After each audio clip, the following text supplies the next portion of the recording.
This episode is brought to you by Nespresso. Gift magical mornings with Nespresso Virtuo Pop. Compact and stylish, Virtuo Pop is made to meet every morning coffee craving. From espresso to coffee, hot or iced, at the click of a button. And celebrate the season with Nespresso's limited edition coffee flavors. Sweet almond and hibiscus, cinnamon and candied tamarind, and festive double espresso. Magic in the making. Shop the holiday gift collection exclusively at Nespresso.com.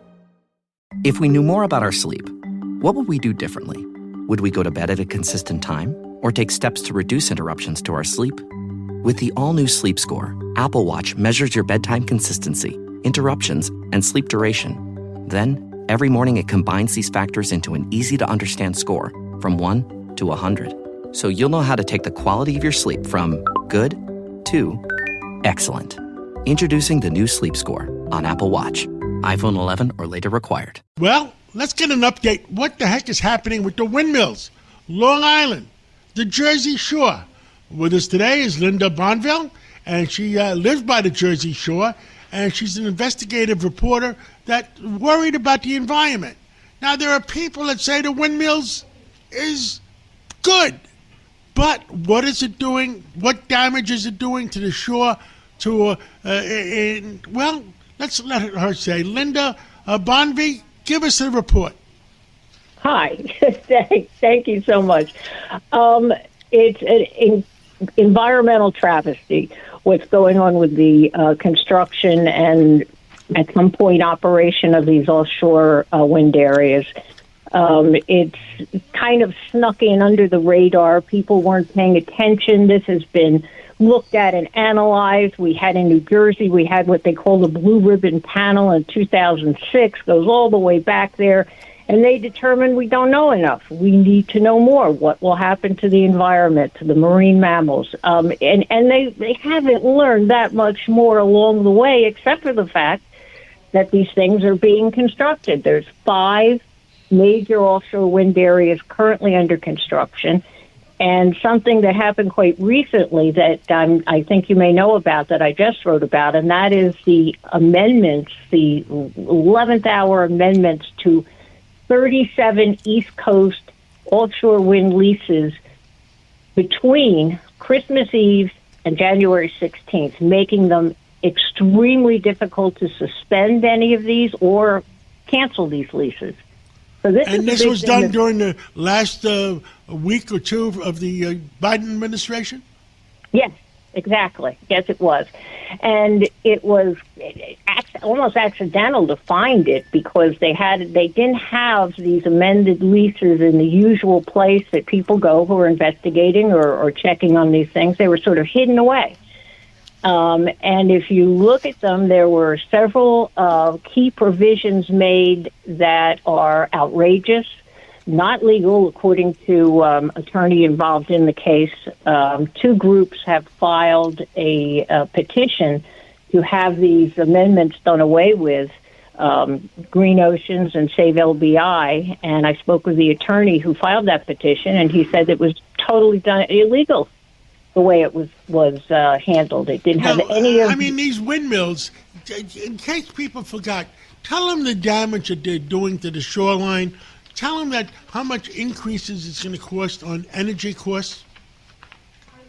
And there's no doubt that it will totally increase energy costs. It's the most inefficient way to generate electricity. It won't generate that much, and it uses huge amounts of fossil fuels to produce these things.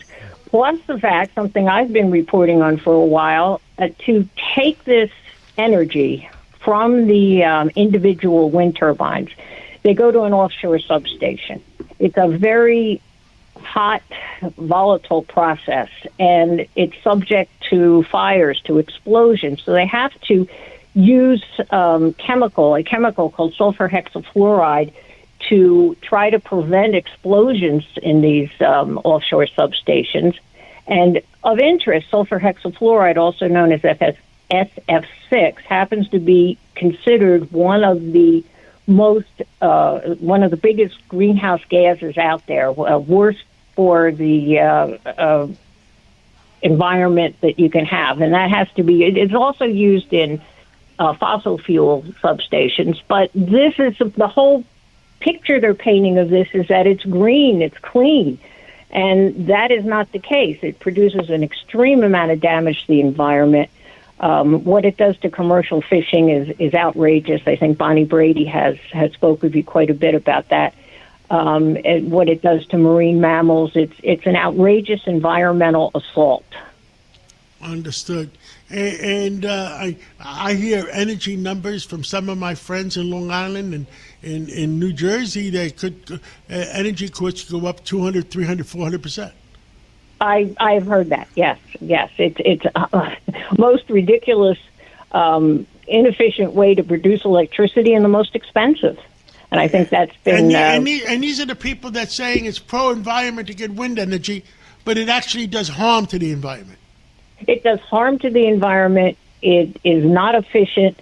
And in every BOEM environmental impact statement, which is a document that must be produced to get all the permits available for these projects, there will be a statement somewhere that will say that offshore wind on its own will have no effect on climate change. So if they're doing it for climate change, it has no effect on climate change.